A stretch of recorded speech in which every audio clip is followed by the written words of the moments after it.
congratulations on this fabulous, fabulous initiative. Sustainable living has been your way of life for many, many years.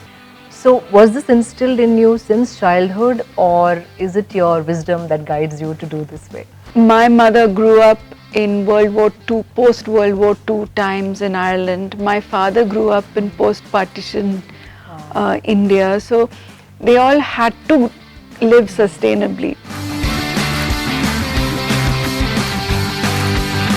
And you turned vegan many, many years ago when no one even knew what veganism was, in Hyderabad at least. Thursday is Baba's day and no eating non-veg, no drinking alcohol. Correct. These are abstinence practices.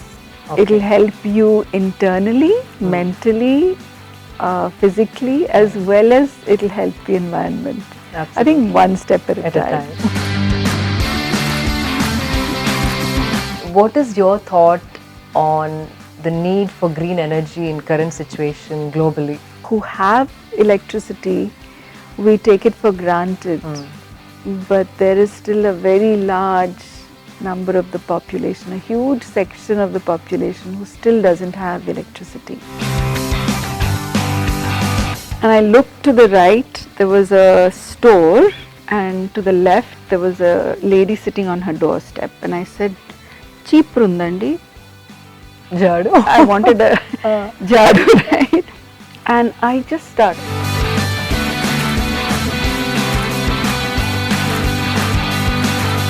Would you suggest every household to grow at least a part of their food, even if they have a small balcony, and is it doable? Nag and Samantha have proved that, right?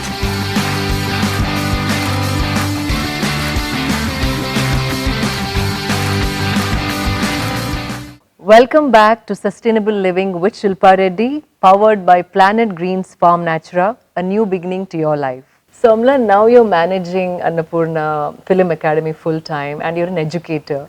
And I've heard you speak really fondly about your students, how enthusiastic they are and how they're willing to learn. So as an educator, what would you suggest every other education institution can bring in or instill in their children to teach responsibility towards the planet or environment? Annapurna College of Film and Media is in the heart of Annapurna Studios, which is such a beautiful green campus. It became green after you planted trees. So my father-in-law and mother-in-law planted every single tree that you see there. Wow. When they got the land, it was barren. Yes. There are pictures of Nag Annapurna spoke about Studios, this when he was on the show as well. barren land. And as a child, Nag grew up to see his parents plant like that, right? They planted and he continued that tradition. Wherever he goes, he wants to plant. Till the day my father-in-law couldn't move with his illness, in his ripe age of the 90s, he would grow his own vegetables. He would tend his vegetables and he would say, kakarkai ochindi, birakayalu vachai. And he would grow his own vegetables, and he, till the end, although he was such a great actor and a legendary actor, he would say, I am a farmer. Really? He would consider himself from a farmer's family, right? How wonderful. That's how he started out his life. Okay. So, first of all, coming back to Annapurna, it is the ethos and the values of it is self-made. Everything has been put there with hard work and labor and a lot of value. So we talk about it like that. And every person who comes there today, any young person coming for a career in a creative career, you see, India is still obsessed with engineering and medicine, right? If your child is to say that, no, I want to become a filmmaker, or I want to become a director, or I want to write scripts, people will just, true, right? And, they'll say, no, engineering chadivin tarvata. You do that and this. Go for your, so that's the kind of student we get who has spent so much time and effort to Convince convince him, their yeah. parent and prove to their parent that they can do this, or have gone, finished their law and come, or finished Really? their Wow. engineering and come. Huh. And so they come there also with a lot of effort and hopes and dreams. So it's a very special place. Correct. In a creative atmosphere, people don't judge each other. Right? They're always excited to try something new. Right. And everybody's telling stories and everybody's listening. There's a lot of collaboration going on, and it's all doing. You know, it's not just theory sitting in a Right, classroom. correct. The classroom is it's like 20-30% of the time, and the rest is doing. So it is a very special environment Atmosphere, yeah. to grow up in. And I remember my time in Kalakshetra, which was also extremely creative, Okay.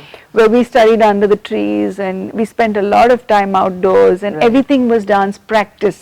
You Yeah, know? there must be hardly any theory, right? Yeah, Yes. and we traveled the world performing, and it was all about the University of Life, right? Oh, University of So life itself will teach you how best to do it. You cannot teach this in a classroom, is what I'm trying to say. This long story No, to the I know. crux This of is it. where you're getting at. That Okay. what I am told, I forget. What I see, I may remember. But what I do, You'll never forget. I will live that, Oh, you will because live I that. understand it. As your own personal experience. Yeah, until I understand it, it's not going to become part of my life. Wow, so beautifully said, Amla. Yeah, so these are the things that you have to imbibe, do it yourself and learn it, but not be taught as a curriculum. Theoretically, come in here and go out there. It's what I do that I live for. Like, you know, in the village, if I hadn't cleaned that drain and just told them, Yes, it would have just not worked at not all. worked at all. And finally, the Indian higher education policy is beautiful. They have lifted the bar, and they have set the crux of education is to create the best citizen that you can, who believes in, contributing value to his country, her family, her, the profession. Correct. And who has the highest ideals and values that humanity can contribute to at that time. Right. So there is nothing new to tell higher educators what to do. Their mandate is already very beautifully described. Right. Every higher educational institution has a beautiful mandate and has all the support systems in the country helping them execute that mandate. But finally, it's not the theory that you teach them, it's Wow. the opportunity what you give them to do and find out for themselves. Right. Do we do that enough, or are we whipping our children to do better in marks and get higher paid jobs, you know? And most of them are 17, 18 when they come to do their bachelor's degree. What do they understand? What did you know, Shilpa, at 17? No, I was so frivolous. I'm still excited to learn what I want to do. Correct, I know, absolutely. You have to instill that sense of wonder and adventure Right. and the joy of learning in a student. Right. And how you do that is by doing it yourself, by every member of your campus having that in their DNA, that we love what we do and we show by example. Right. Wow. That's a beautiful answer, the way you put it together. And that's a fact, as you said. So, Amla, a lot of people think that I'm an involved parent, but not many people know that I drew inspiration from you to want to be a better parent. And I want you to tell our viewers as to what role does the parent play in making their children responsible towards anything, and what are you particularly proud of as a mother? I am just amazed, and I love what the boys have been able to do with their lives.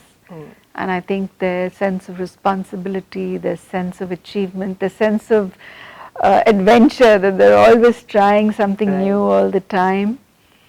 They never give up. They're very respectful to their teams and people around them. Did I have anything to do with it? I don't know. I don't think so. But I do know that my father-in-law and mother-in-law were very particular about the way they lived and they behaved. I think they had a huge impact on the entire family. Right. And Nagarjuna, the way he lives and he behaves, is also very exemplary. And I don't think children grow up doing what they're told. Seeing what the parents do. Yeah. So then you have a huge role to play, Amala. I'm saying I won't take credit for it alone. I think it's an extended family that they've seen. Okay. And I won't pretend that they only see the best. Every family has its moments where you know, oh dear, something's happening that shouldn't be happening. And you know that, okay, I'm not going to do that. You know? Okay. Like I know in my growing up years, when my parents divorced, there were some things that happened that affected me deeply. And I remember even as a child thinking, okay, even though I didn't know I'd be a parent at that point, I marked that I love my parents deeply, and it wasn't them doing it to me. It was their journey. They were struggling with their own relationship, and I would say, I would never do that. And that also taught me. Okay. So I would say the inspiring moments inspire you to do, and the not so inspiring moments, if you have your wits about you, will say not to do. So I think it's a combination of both. Right. But yes, again, my mantra is don't tell, show. Do it and show. Talk less, do more. Wow, yes. Samla, about your yoga and meditation, you taught yoga and you are a meditator from many, many years. Does spirituality change or bring awareness and make a person conscious, and will that help for them to kind of look at world differently and live a sustainable life? I wish it was that simple. Everybody sets out on their own self-discovery journey, driven by something. Right. Right? You could be driven by pain and suffering. Really? Trying to find a way out of suffering. Okay. For me, I was running Blue Cross for a year, and I saw the amount of suffering. Suddenly, from my world of acting, I had shifted to, and I was suddenly in welfare, and suddenly I was exposed to all this suffering, the misery, and I realized there's nothing much I can do. And I was like drowning in that. It takes a lot of inner strength. Right. After seeing so much suffering, still be to also know how to navigate that. Okay. Right. Right. I was quite young at the time, and then I realized, okay, no, I got to step back, and I have to first find the way for myself. Otherwise, how can I be a founder of an organization? Correct. How can I tell others? And that's when I discovered Vipassana. Okay. Yeah, and what drew me was Satyanarayana Goenkaji's big smiling face in the newspaper saying the way out of suffering, the teachings of the Buddha. Okay. Because that's what the Buddha's teachings were. There is suffering, there's a way out. Yeah. This is the way out. Okay. So it's a simple tool where you learn to observe and you heighten your awareness and using very scientific steps to do it, and then suddenly you realize it's not the outside suffering alone, it's your carrying the suffering within as well. Okay. And if you want to contribute, then you have to first learn to you have to learn your own hygiene. And just as you have a bath every day and you scrub off the dirt, in the struggle of life or the journey of life, every day you gather negativities. It could be from fear, anxiety, Right. it could be from gossip, from rumors, it could be from some malicious intent, it could be from Yeah. disappointment or not succeeding and Yes. doing what you want.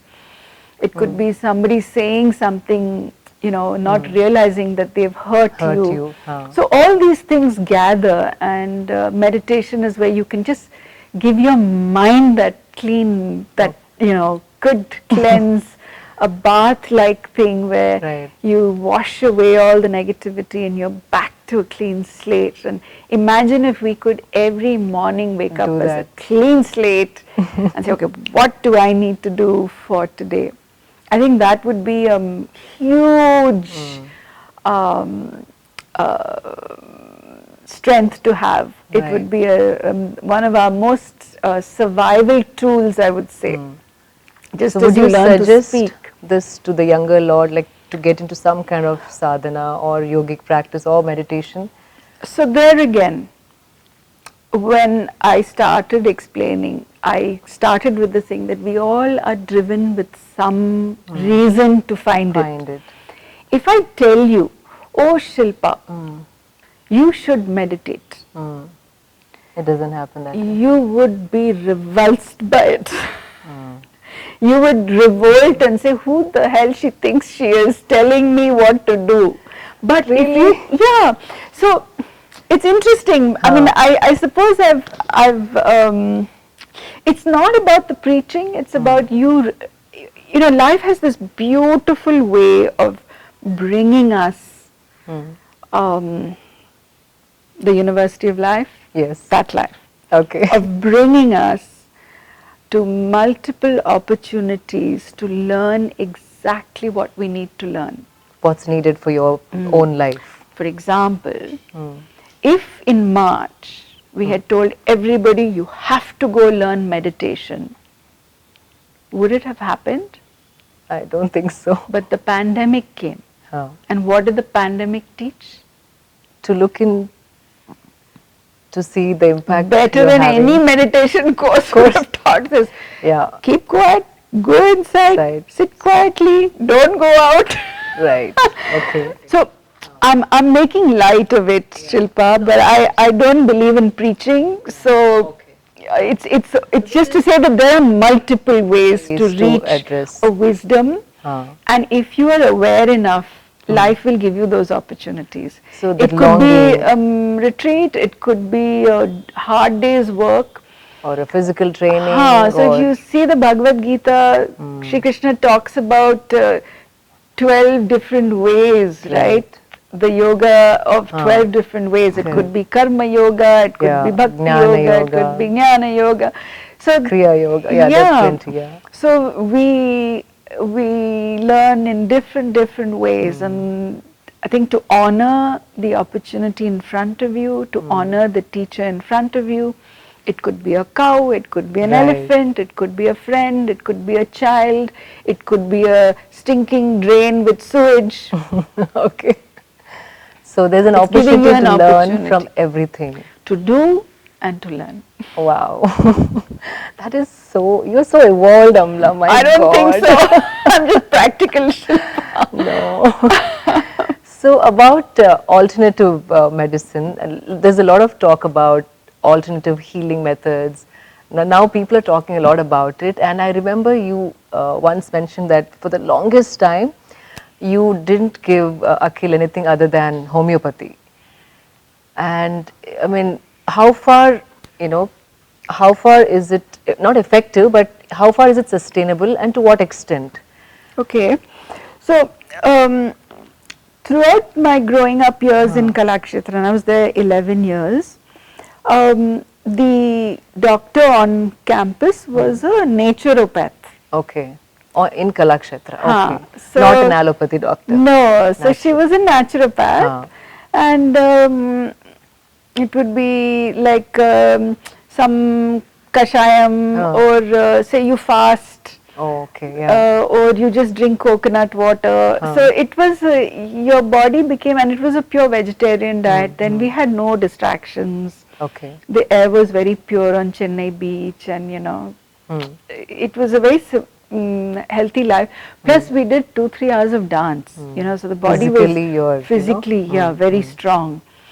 Um, so when your body gets tuned to understanding what something's wrong, if something's wrong, either I abstain, or I rest, or I take something to purge that, Okay, to help the expulsion of toxins, right? Right. When you get in tune with that, and I'm talking about 11 years, there is no fear for illness, Correct, yes. because that you, age. there is no fear for illness, because suddenly you realize your body can heal itself. Right. You treat it well, it can heal itself. So that was this intrinsic, it becomes a part, doing, no? Yeah, That's what I doing. meant. You do, there's no fear. If I get a fever, I'll say, okay, my body is fighting something, have something very light, rest, put nice cold poultice, or we used to have spinal bath in those days.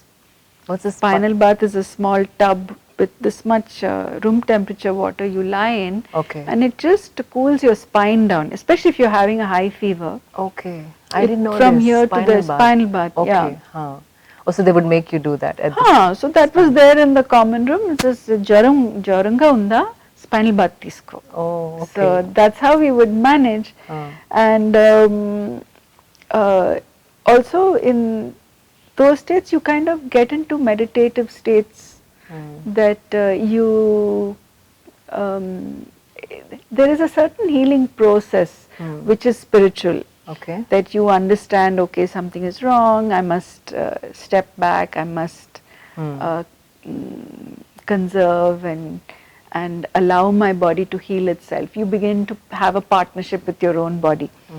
I don't want to complicate it, but having been through a childhood like that, when I had Akhil, and I was very insistent on having natural childbirth, and there was no fear, because by then I had seen hundreds and thousands of animals deliver, and it was so simple for them. They didn't have a whole entourage of people helping them. They would just deliver right there and then, and the baby would be running around. And Yes. mother would be looking after sometimes 12, 14 babies in the same delivery. Oh, you must have seen all of that multiple times. For a healthy child, besides their vaccination, they will tell you what they need. And I found that if it was a little fever or something, just same treatment I would do to myself, let him rest. No, cool why him I'm asking down. you this question is, like, parents are petrified, but the child might not even want a medication, but the fear of a parent and over medicating, or cough syrup, or or Calpol. Like, I've seen like people just want to give medication for even a little cold or a headache or a fever. And more so now because of the pandemic, right? Everybody is petrified. Correct. So, long story short, besides his vaccinations, which were on time, if he had anything chronic, then I would turn to homeopathy. Okay. Like, for example, he had this little cough when he was some 4 or 5 months old, and it wasn't going away. And I gave him homeopathy for it, and the doctor also said he's allergic to animals. I could swear on my life that I knew he wasn't. Okay. And I said, Doc, no, if there is the divinity in this universe, he couldn't have sent me a child allergic to animals. It's impossible. That it can't be such a glitch. Okay. I'm pretty sure there's something else. So you keep the treatment going, and I will also investigate. And we found that there were some old asbestos sheets in the vicinity where he used to go with his pram, where my babysitter was pushing the pram up and down in the evenings. There were some old asbestos sheets, and asbestos dust, especially if the sheets have been broken, it goes and it lodges in the lungs. And So you found out, you looked around, and yeah, that's what we you found. cleared it all out. It was fine. The toxicity of the environment was cleared up and the cough cleared up. Wow. So you just need to be in tune. I would say to any parent that yes, be responsible and be very attentive, but remember that we all have that innate, genetic makeup where we can heal ourselves. Right. And all we need is a healthy environment, healthy food, and healthy practices. Right. And give yourself that time and laugh as Yeah. a family, Right. love your life, do something of value, and your body will be your best partner to heal itself. Wow. So, Amla, sustainability, as you many times mentioned, is a wide, deep subject.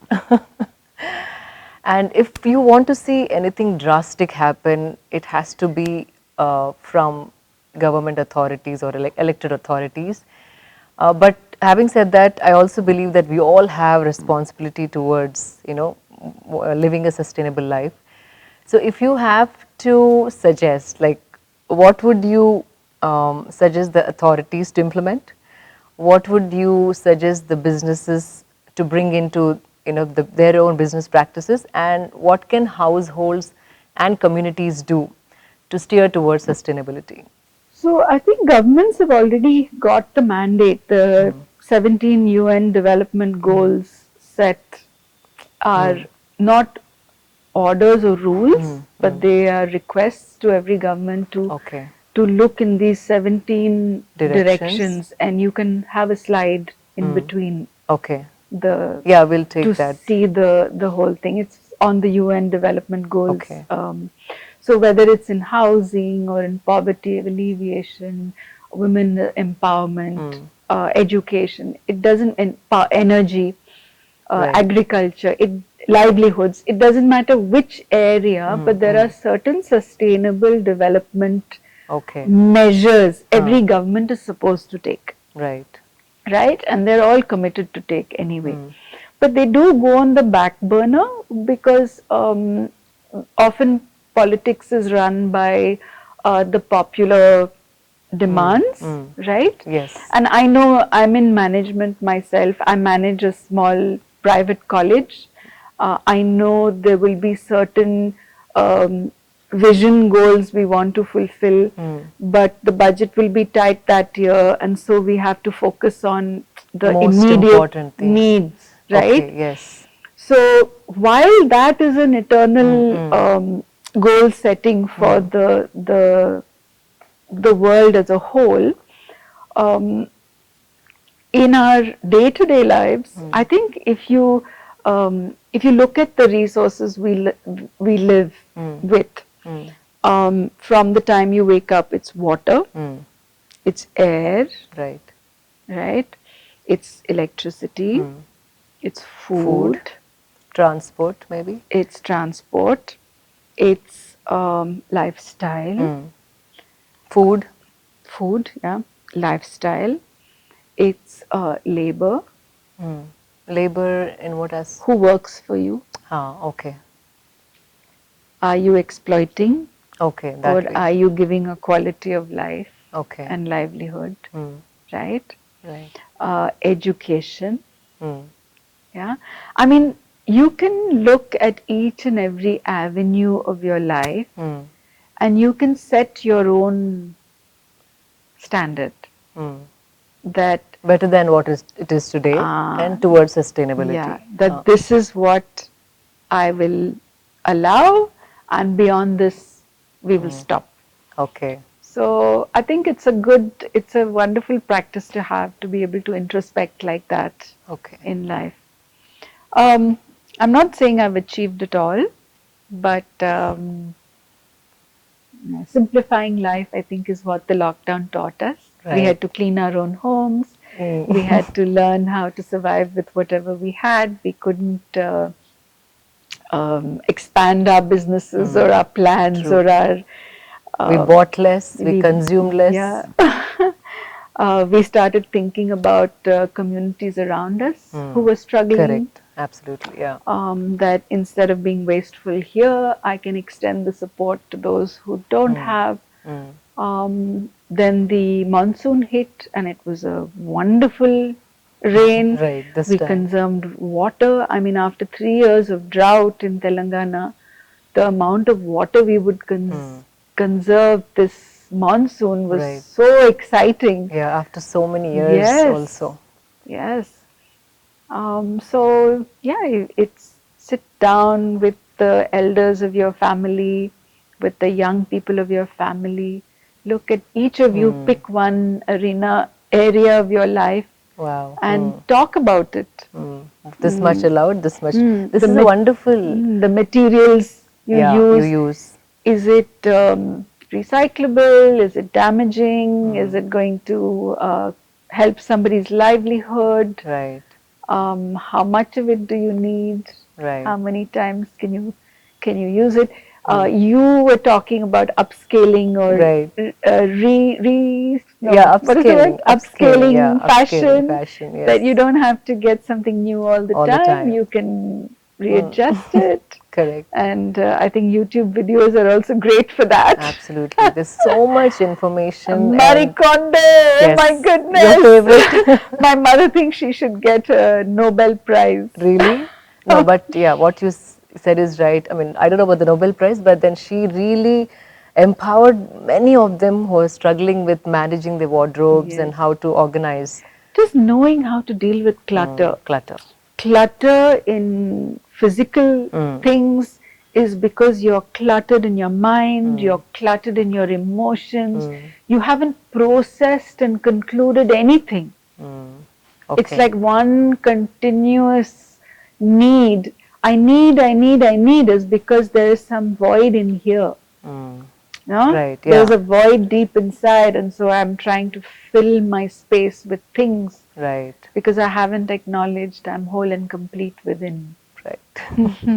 So Amla, Vice President Al Gore started a climate project, and I remember only 100 Indians were called, and you were one among them. Can you tell us what was that they taught you, or what was your role in that? So 2007, that's when Vice President of the United States, Mr. Al Gore, got the Nobel Prize Yes. For exposing or enlightening the world about climate change. His NGO, the Climate Project, as you rightly said, had organized this 3-day training in New Delhi, and we were from across the country, 100 different influential people who were working for the environment Right. invited. And over a period of the 3 days, so it was almost 4 days, we got to know each other. We also were given a mandate that if climate change as a subject is to be understood, it needs to get into the psyche, it needs to get into the understanding of the population as fast as possible. Okay. Because great truths like this can be suppressed by misinterpretation. Right. It's very easy for lobbies, whether they are world trade lobbies, to quickly Shush the whole thing, right? eliminate a truth, right? So we were given this target that within Okay. 1 year we must commit to 100 presentations on the subject to groups of people in our Okay. circle of influence. If you look at Gandhiji and what Gandhiji talked about, we have enough for our needs, but not for our greed. Correct. That was the Yeah, he essential coined that, message, yes. and that's what the crux of climate change is about. Every school and college is already teaching it. It's True. mandatory to study environmental science, Yes, now it is whether you actually. like it or not. It's everywhere. But has it made a difference? I think only scarcity makes the difference. Only when you get there. But isn't So it too it's late, the Amla, to... lockdown which forced us to think. Right. We saw the air Yeah, recover. clearing up and We clear. saw the quality of life True. change. And a lot of them also made drastic decisions to drop their jobs, you know, like do small businesses, and they made a lot of changes as well. Yeah, yeah. I wish I had answers, but I But know at that time I was so honored and privileged, and I worked very hard. you always do, Amala, not just that one time. And I still believe that it's the example that you live with that speaks louder than the words that you say. I think this is a takeaway from this conversation. At every step, like being a parent, everywhere, whatever I spoke, I think it all comes down to that. So this is a huge takeaway from this conversation. Before we end the conversation, I have a rapid choice round. Okay. It's fun. Okay. Simple thing, but we'll ask you, we'll give you two choices. I mean, I will give you two choices, and you just have to tell me what's your favorite. That's all. Is it mountains or beaches for you? Oh, I have to pick. Yes. I love them both. Okay, no, I'll give you both for a lot of things because I know you as a person. But still, we'll see. Grasslands or forests? Forests, Caves or valleys? valleys, Birds, animals? animals. Okay. Plant or a But tree? for me, birds and animals are the same. Exactly. Plant or a tree? A tree, Water, fire? water, Sun or the moon? the sun. Roses or lilies? They're both so beautiful. I know. You pick. Lilies, the fragrance is unbelievable for me. I love the fragrance of lilies. Roses are healing. Are they? Oh yeah. Yeah. Yeah, from centuries, rose water is Yeah. used. Yeah, so roses for you. No, Amla, then. either. They're both beautiful. Fruits or veggies?